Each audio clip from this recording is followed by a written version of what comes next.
আমি জানতে চাই জুমার নামাজ মোট কত রাকাত এবং তা কিভাবে পড়তে হবে।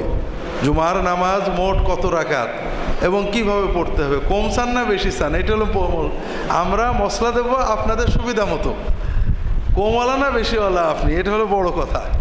জুমার নামাজ 2 রাকাত, আল্লাহ তাআলা যেটা ফরজ করেছেন জুমার নামাজ 2 রাকাত।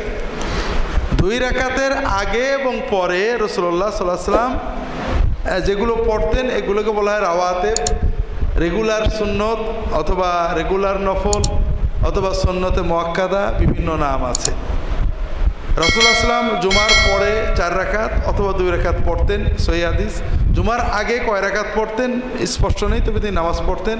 সাহাবীরা অনেকেই 4 রাকাত পড়তেন।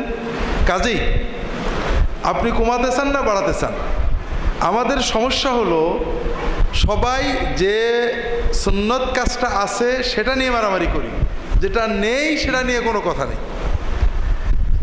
জুমার আগে 4 রাকাত সুন্নত পড়া হয়, এটা কিভাবে বন্ধ করা যায় এটা নিয়ে অনেকে অস্থির।